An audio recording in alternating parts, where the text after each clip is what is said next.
On December 2nd, my team and I were on surveillance out of the town of San Bernardino.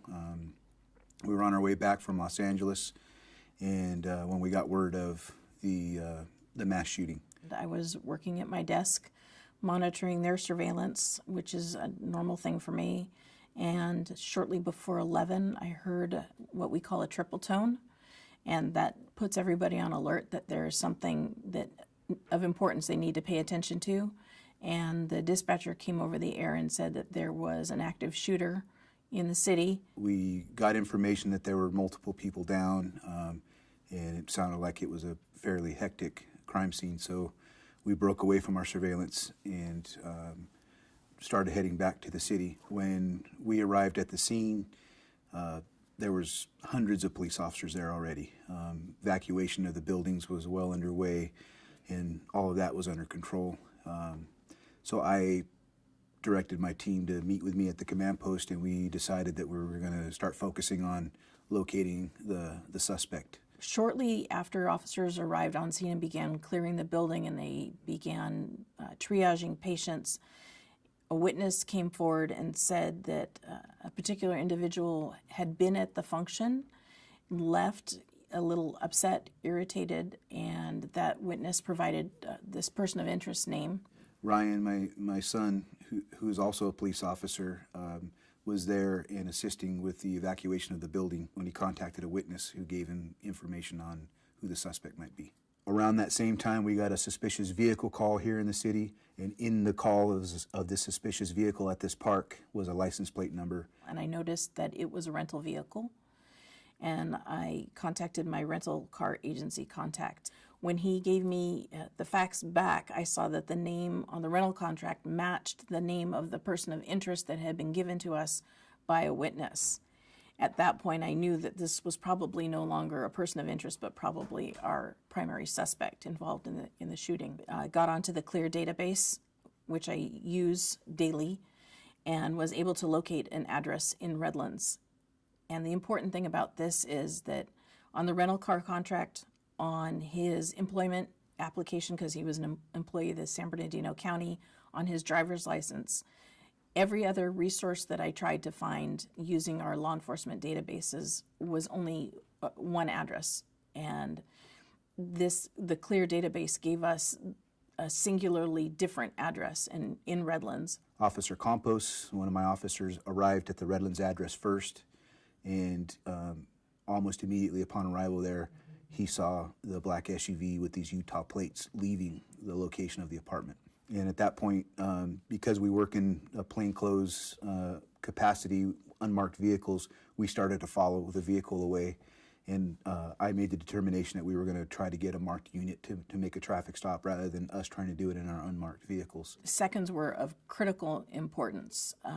This whole thing was so fluid and took place so quickly that I can't even imagine what had happened had we not arrived. The undercover officers had not arrived at the time that they did, because within minutes, 2 minutes of them arriving, they started to leave and were being followed by the undercover officers. When he reached the intersection of San Bernardino Avenue and Tippecanoe, he made a right-hand turn, and almost immediately after going east on San Bernardino Avenue is when they started firing out of the vehicle at the marked unit. My son, who was sitting in the passenger seat with me in the same car, said, "Hey, we've got shots fired. They just blew out their back window." Eventually, he pulled over, and Mr. Fruit got out of the vehicle and immediately just started engaging us with gunfire. He went down, watched him for a little bit, and when he wasn't moving anymore, I was still watching, and I could hear bullets whizzing by my head. I looked to see where everybody else was. My son and some other officers were advancing on the vehicle. I caught up with my son Ryan and the other narcotics officers that were there, Detective Bennett, Officer Loera, and we basically started engaging with in a gunfight with the female that was in the back of the vehicle. And as soon as the threat was stopped, we stopped firing, and the SWAT team came and cleared the vehicle and made sure that there was no bombs or anything like that, and that was kind of the end of the shooting incident. And ultimately, when the situation was all all over with, the officers discovered in the vehicle with the suspects was a detonating device. And later we discovered that they had been driving around the city during the early afternoon immediately following, trying to detonate the devices that they had left at the scene. They could have done so much more damage. And without that address in Redlands, I don't think we would have been as successful. We were pinging the phone, and that only gave us an approximation of where they were. And that approximation was about three blocks away from the home address. So we would have been chasing a ghost at that point.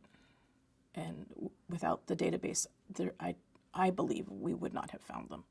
And I think it's important to note that you've got folks that are sitting in, that aren't necessarily on the front lines and not necessarily out there as the face of the organization, but they're back here in the station, and they spend a lot of time becoming experts in the use of these systems and in the use of these databases.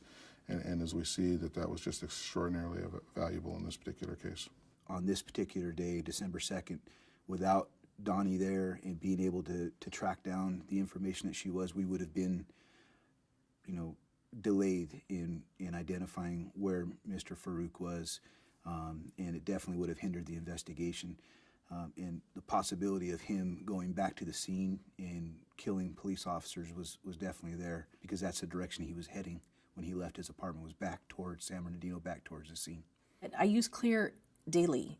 The officers that I help assist are undercover officers, and they're frequently in the field, and they will feed me a license plate or they'll feed me a phone number, and all of that goes to attempting to identify who these people are. The timeliness of the information that we get from Clear and from DAANI feeding us that information during our surveillances is crucial.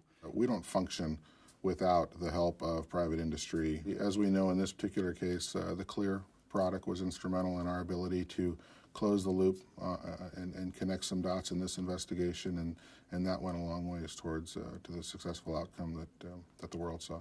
Even though I'm here being interviewed as an individual, this was really a team effort. Everybody on the team had their role in it, and they're the true everyday heroes.